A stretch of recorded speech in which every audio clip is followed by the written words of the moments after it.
Hello everyone and welcome to Faithful to the Traitors. We are here to discuss Series 1 of the Traitors Island, Episode 4, Week 2. Oh, okay. Yeah, fair. Cool. Hello everyone, how are you all? Good? Well, great. Nice to hear it. Having the crack. We'll get to that in a moment. Okay. And I'm sorry for my misappropriation of the Irish culture. That's what we've come to expect from you on this podcast. I will be apologising in great details. If my name isn't Alex, hello, welcome to the podcast. Hello, my name is Ben.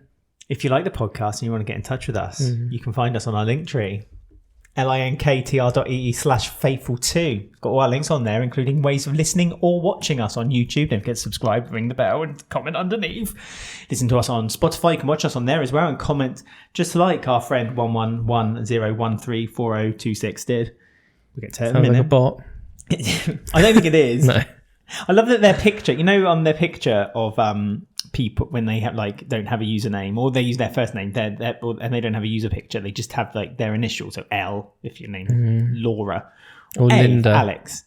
In 11101340026's case, it's the number 1, which I thought was quite nice. Picture's the one. The picture is the number 1 in an orange circle. So yeah, you can find us on our link tree, linktr.ee/faithful2 with all the links to how you can find us. And if you like the podcast and you want to help us monetarily, you can go to buymeacoffee.com/faithful or coff.ee/faithful, where on there you can give us a gold coin. It's not worth €800, more's the pity. It's made out of wood.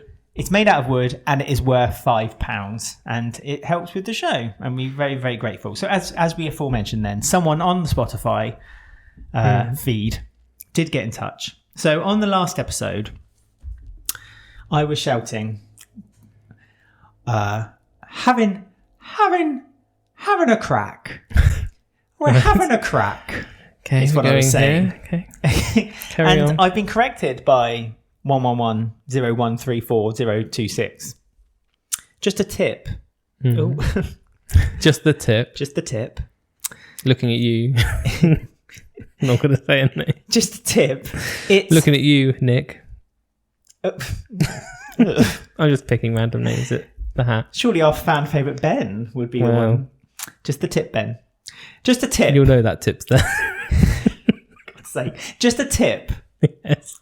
It's having the crack, not having a crack.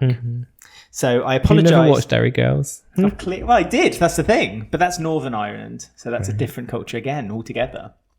So from now on, I will be saying having the crack. Whenever I'm talking about, say, Paul D getting up in a room full of people and shouting, "Listen, everyone, stay in the room. Stay in the room. I stood in the doorway. Stay in the room. I'm having the crack. I may be old, but I know how to block a door. I may be old, but I know how to talk to young people." Poor Paul D. He's really gone through it today on this episode. He went through the ringer, didn't he, poor Paul D? I have to give it to Paul D, actually. He's not giving up, is he? He's fighting. I'll give him that. But whether he's fighting well is another matter of its own. He's still here. So, as Eamon quite eloquently put it, Paul D was on one. And he didn't really know what he was doing, which we did say when we first got introduced to Paul D and we slowly learned more about Paul D, that he doesn't seem to know quite how to be a good traitor, because again, he threw Caitlin under the bus again at the round table by mentioning that she hadn't said at the church during the game that she was given an offer of the gold coin or the shield. But to be fair, he didn't know that was the case, so he didn't purposely put her under the bus. He did, because in the car journey back, it was him, Eamon and Mark all sat in the together, and Eamon was in the same team as Caitlin. And Eamon said, "Oh no, Caitlin never mentioned that to me." So okay, Eamon mentioned that he had said it, but still, it was Paul D's responsibility of what he would do with that information, and he decided to tell the whole group that both Joe and Caitlin hadn't offered the information that they were offered €800. I mean, my question is to Joanne. Go on. Why was she acting so suspicious when she came out of that thing? She was very suspicious. They said, "Well, what was that? You're in there a long time." Obviously, all of them know the production of this show. They're like, "You're in that room a long time to give her over a coin." She was like, "Oh, nothing. We've banked 800." And it's like... very blasé. So I was convinced that Joanne had taken a shield. And then at the round table, she was like, "Oh, no one took a shield." I was convinced a few of them took the shield. So why did you lie? Why did you lie, Joanne? I don't understand. So that was just odd. That's literally putting a target on her back for the next episode for no reason. But no, actually, to be fair, I think Joanne didn't get the brunt of it because That's true. She escaped it. Fingers already being pointed at Caitlin because of who went after the round table tonight. I think Caitlin's suspicions will now get the fires underneath her will burn brighter. And it's Eamon's game to lose, really, because in the next episode, when the round table comes along, sorry, not Eamon, my bad, Pauldy's game to lose. Pauldy now needs to play it a lot more tactfully and maybe a little less loudly, because he's been very loud, very vocal. Panicking were words used by his own son. He said that already set alarm bells. Red flags. I've seen my dad at Christmas playing Monopoly. When my dad's shouting at me on Christmas morning, I know it's a red flag because he'd rather be anywhere else but with me. Again, we found there's a real issue between the family dynamic of Andrew and Pauldy. I'm on Pauldy's side because you're on Pauldy's side. Well, because at the conclave when Eamon was like, "Oh, people are putting out your name. Andrew's one of them." Pauldy went to the camera. Well, I know Eamon's lying because my son would never do that, and I was like, "No." Well, he did. He will. He has done that. I agree, actually, with you, because he was crushed by his son's betrayal. I agree, and Andrew. It's like Shakespeare. It's very Shakespearean this right now because this isn't the first time that Andrew has gone behind his dad's back. Like in the last episode, when he told Caitlin every single piece of information Pauldy had told him. So Andrew. If the intention by the production was that they wanted the father and son to kind of work together and like help each other out, Pauldy is playing his part of that deal because every time Andrew's name is mentioned in the conclave, Pauldy straight away diverts and says, "Oh no, I don't think Andrew's kill Faye, kill her, yeah, kill her, the blonde one, get rid of Faye, kill her. It's another woman. I like killing women, kill her." We have to talk about Caitlin's hate for women as well at the beginning of the episode too, yes. And Andrew is basically going out of his way to do the exact opposite. I feel like if the shoe was on the other foot and Andrew had been given the traitor role, I think Pauldy would have been gone by now. Andrew would have been like, "Oh yeah, get rid of Pauldy. Yeah. I don't care." He's more of an issue than an ally. Dale commented on our YouTube, speaking of Andrew and Pauldy, he said, "Andrew starting a whisper campaign against his own father is one of the most bizarre things I've ever seen on any edition of The Traitors.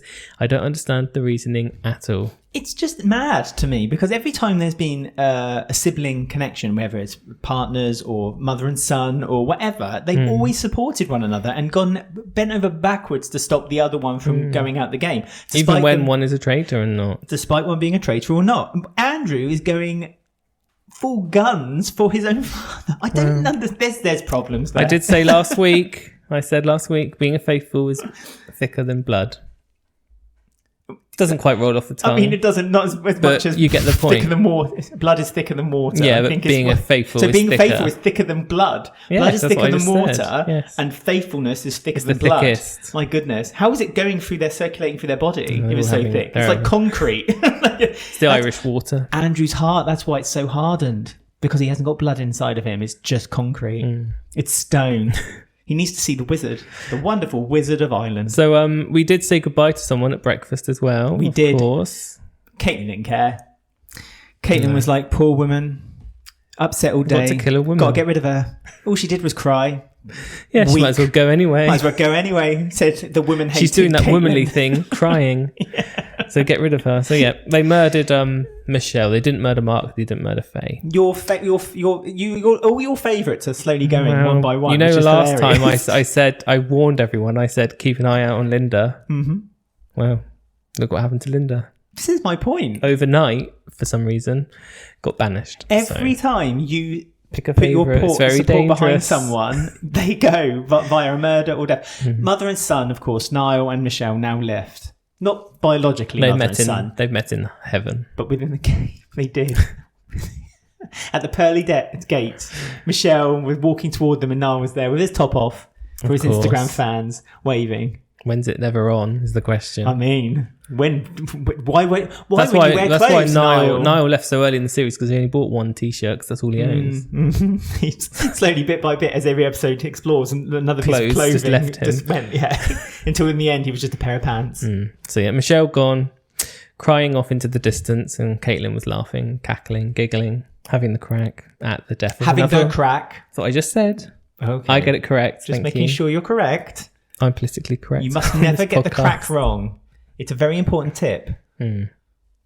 No, I'm not going there. I know what you're trying to set up a joke there, and I'm not going to do it. So Caitlin did mess up a little bit at breakfast, though, with her peppy Miss Honey attitude of being a bit overconfident when she was going over to... Who was it? She went over to Christine, and she was like, can I just double check what Michelle said to you? There was a name. And Christine was like, yes, she did give me a name. Turned away from Caitlin. Caitlin was like, well, you can tell me if you want. I'm just an innocent kindergarten teacher. She was like, okay. And then she told her the name. Caitlin trotted off thinking she was the best faithful in the world. Christine then turned over to... Who did she turn over to? I think she went to Joanne, yeah. And said, I've got a name. I'm suspicious of someone. I think it's the same name you have. Joanne said, yes, it is. Both said Caitlin, not Linda, because Caitlin was trying to set up Linda. And they were like, no, we both suspect Caitlin. She's a bit too confident, a bit too happy, a bit too... proud at breakfast, so there was that going on. Because at the last round table, Caitlin and Linda had a full-out war against each other, and that was noted as well. That was a little bit of a side note in the edit on this episode, but Christine brought it up later on as well to Joanne, saying that she believed that Linda and Kate's conflict at the round table was a traitor-on-traitor attack. So she believed that Linda and Caitlin were traitors. So again, now Linda's gone. As danger faithful, for though. Caitlin. So. But Faye was on the watch, and she was suspicious of Linda. Yes, because of something Linda had said before everyone had entered the breakfast room. Yeah, there was still like 10 people left to come in, and she was like, I think Michelle's gone. Yes, silly move, Linda. Silly move. And a few people hopped onto that. I think Kelly did, and Eamon as well, I think, was joining in. So, that's where the Linda thing came from. It seems a bit surprising that Linda's banished, though. Like, it did kind of come out of nowhere. No, because like I said, Linda's name was brought up in the last round table. That's obviously been simmering in people's minds for a little while. A few weird mistakes by Linda in this episode kind of didn't help matters. Like, say, at the breakfast table, she brought up Michelle's name. Andrew said that she's not showing much clarity or being very confident with her decisions. Linda did backstep on that one by saying that the reason she voted Oyen in the last round table where no one else had was because she didn't think she had enough people to back her to go for the name Caitlin. That she did have, yeah. So she wanted to go for Caitlin, but she didn't feel like she had enough confidence to go ahead with the group. Throwaway vote. Although I feel Oyen's getting a really bad edit because we don't see her at all. And then when it went to the round table, she was like, I'm speaking first. And it's like, well, where's this come from? yes. Like, I haven't seen you in 4 episodes. And Oyen had the rogue vote. Don't forget, Oyen went for Eamon. The only one in the group who went for Eamon. Oyen accused Eamon. She's my new favourite. We all love. Well, she'll be gone by tomorrow. Eamon. She accused Eamon of, and to be fair, something you could accuse Eamon of being, but perhaps her reasoning was directed to him being a traitor. Was he was a little bit too smug? It was a little bit too smug. But he is smug, to be fair. But that's because he's a playing man, the most. so he can get away with it in this show. But it's probably because he's playing the most confident game. Let's be honest. If he was a woman playing a smug, confident game, he'd be out.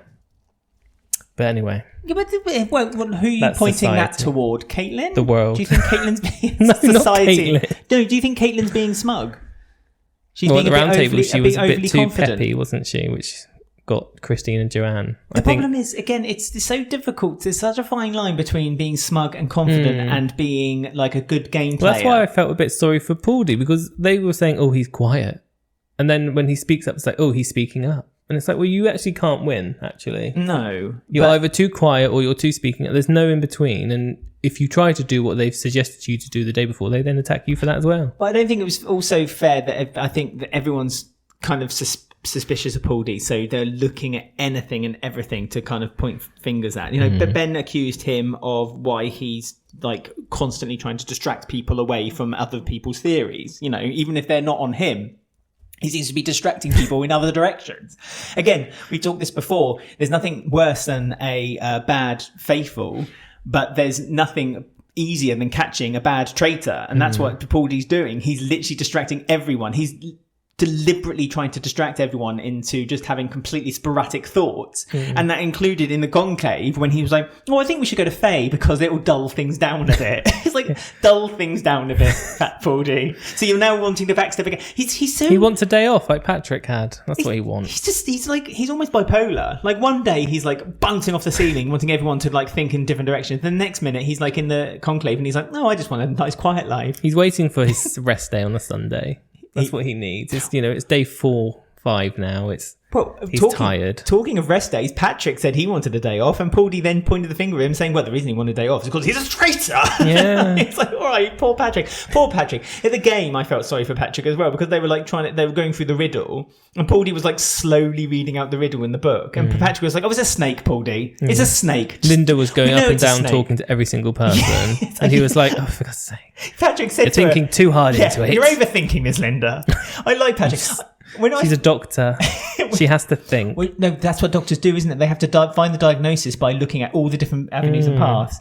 Patrick, at the beginning of this game, I was a bit unsure of. He whiffed a little bit of, well, the fact you told me that he'd worked in Las Vegas and he had that pasty white skin, I just didn't believe it. I thought he's a born liar. But actually, I'm beginning to love Patrick more and more and more, just because of his directness.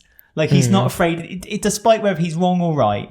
Even in his own mind, he still will tell you what he will call a spade, and for that, I love Patrick. And so, which is something that I think will be dangerous for him later in the game. I don't think he's ever going to win, but I think he's going to make it really far into the end of it. That's my thoughts, anyway. Yeah, I think he'll get murdered. I think they'll just have enough of him. But they'll never banish him. No. He's never going to get banished, but he'll make it late in the game, 100%. 100%.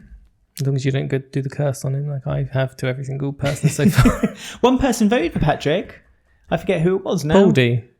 That's because he was like, I'd be stupid not to. Well, again, leaning back on what Linda had done on the last round table, because Linda had accused Caitlin, then voted Oyen. So Paulie obviously remembered that. See, Paulie's Paulie's more than a pretty face. He's got it. He then was like, well, I accused you, Patrick, so I'm going to vote for you then. So fair. Again, fair. Paulie has some common sense every now and then. So yeah, no shields as well. All of them said no to the shields at the challenge, which was stupid. It was stupid. That's preservation. And plus, okay. Especially when Christine came out to the girl. Who was she with? It was Kelly. Was it Kelly and Joanne? And like, yes, I think or Linda, so. one of them. And they were like, she was like, oh, there was an option for a shield. And they went, you took the shield. She was like, no. And they started crying and hugged. It's like, sistership continues. Lucky Caitlin wasn't there. She'd be like, get away from me. Women. Yeah, no. I mean, I think if there was more of a risk of it being... there was a risk that you would get found out, and I think that would instantaneously make you a traitor in everyone's eyes. I think that it was a 1 in 5 or 6 chance that you would have taken the shield, because obviously only one person could go back and have the dilemma of whether to keep the money or take the shield. I think if it had been more of a group thing, so each one went in one by one and said one of these coins will be used if you take the shield until either all 6 have been used up or until we've gone through the whole group, then I think it would be more... I think you would have seen more people accepting the shield, genuinely. Or if you were like seen as like how some people are like, you're such a faithful... If you were like a true faithful and you were like, oh, I'm worried I was going to get murdered and it would be bad for this game if I got murdered. Like, maybe they'd accept that then. But I don't think there's really anyone who's seen as that yet. Maybe Mark? Nick seems to think that he's a target. He constantly mentions about being a target. Well, he thinks he's only being saved because him and Paulie are such good friends. Well, and again... when Paulie was asked, he was like, I've never talked to him. Who's Nick? Who's Nick? He's not my friend. Don't know the man. So, very young Mariah Nick. Carey. Yeah. Nick and J-Lo. So. But the funny thing is with that is that, again, we've seen this played out in many a series. Nick believes that Paulie's a traitor, but he won't vote for him because he's being saved by him. Again, what an arsehole move. I wonder if there's a bit of that going on, because the host, Siobhan, did sort of mention, you haven't got a traitor yet unless you're doing that on purpose. And I was wondering if she was hinting, like, do they know that Paulie or Caitlin is a traitor, but you're just keeping them in because you know, so it's an easy one. Maybe. I don't know if she was hinting at that, but I never heard her say that. That's interesting. So you think, she's kind it's of when saying she was to the telling group, them off at the end because she was getting annoyed that they're not the faithful, just killing faithful. Let's be honest, this isn't the worst run we've ever seen. There's only been 3 round tables so far, so it's not there. This is not bad so far. Well, I mean, they need to get... It's not good, but it's not not great. No, by no stretch of the imagination is this a perfect outcome for them. But I think at this point, with these numbers, you're gonna miss a lot. I think they need to get one in the next couple of episodes for their own prosperity as well. I think that if they don't get a traitor in next or the 6th episode this week, then they're going to go in feeling low, deflated, and it's going to be a real problem for them. And the it traitors needs are only to. getting Well, stronger. the traitors want Paulie to go because they both voted for. They both voted for him now, but Yes. even Eamon is getting worried because he was getting worried that Caitlin may actually go before him and he'll be stuck with him. And Yeah. he was like, "This is the worst, Worst outcome I could possibly have." To I be do stuck not with want him. to be stuck with Paulie in the conclave having to make decisions. And it's like, well, both normally when traitors vote for another traitor, it's quite electric, and that's it. But Paulie, he's obviously a bit mad, isn't he? He's taking his anger out on voting Mad, Faye out. insane is the word you're looking for. he just focused on Faye for some reason at that conclave. It's like, that's my decision. But Because when they were saying other names, wasn't as Paulie just awkward kept as it saying has Faye, Faye. He would not budge. so it's not been as awkward as it could have been. But they're going to keep voting for him, I feel, and they're going to try and set him up. But that could lead to traitor setting up a traitor thing and then mess up Eamon's game as well. So It's true, but I think Eamon's done quite well actually, keeping out suspicions. Even when he had the finger pointed by Ian, he was good. He wormed his way out of that very quickly. Again, though, Caitlin bringing up to Paulie at the conclave, it's like, you threw me on the bus again at the round table. You said that I didn't say anything during the game. And Paulie again went, no, I didn't. When did I do that? I don't know if Paulie genuinely doesn't realise he's done it. No, of course not.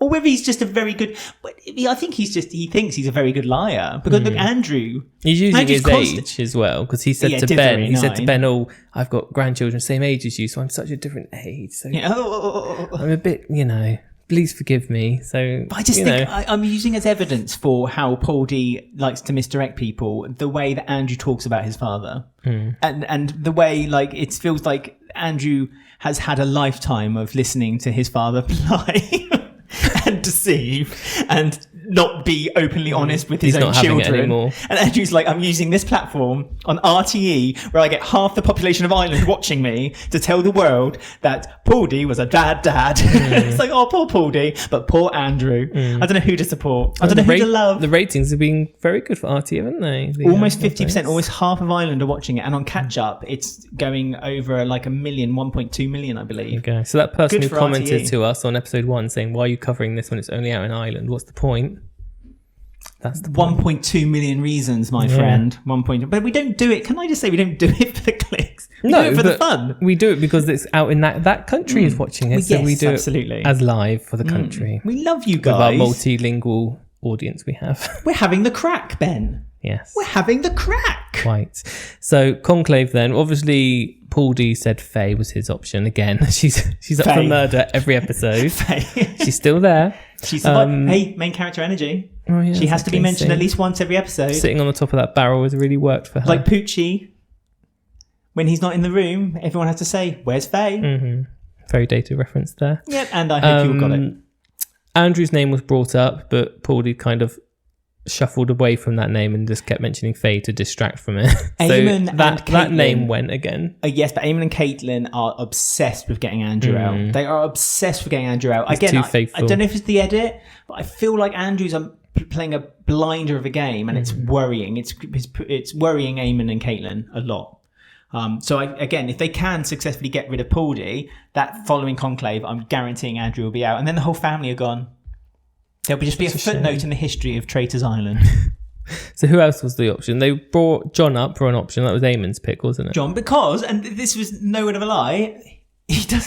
Again, Eamon was like, no, that's not very fair. So again, I was kind of, not Eamon, sorry, Paulie said, that's not very fair. So I kind of supported Paulie on this one. But John, because he doesn't have a place here, he doesn't deserve it. He's new in the game, Yeah, so he's give new. him a few more episodes, Paulie said. And Eamon was like, no, that's a reason to get rid of him. It's funny how newbies in every reality show, like if they introduce a new person halfway through the game, everyone instantly just decides that like they They're don't against deserve. them. Yeah, they don't deserve to win. They don't deserve it. And John wasn't even out for that long. He was out for 2 episodes, 1 round table.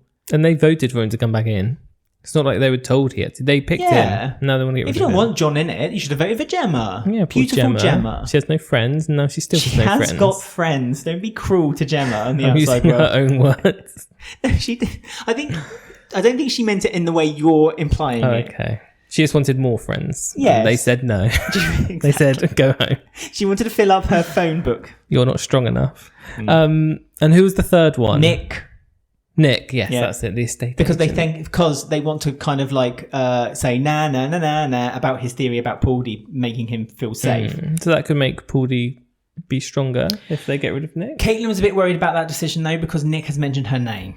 And Caitlin said that it looks a bit weird if we get rid of Nick. But then they weren't quick. They were quick to get rid of someone else when it was Paulie's name had been mentioned by someone's lips. Yeah, so, well, I mean, I don't. There's a reason for that. Caitlin's in a bit of a stronger position in my mind, than what Paulie was in at that time. So is she though? Because she's got the women like spiraling against her secretly. So the girls are breaking up.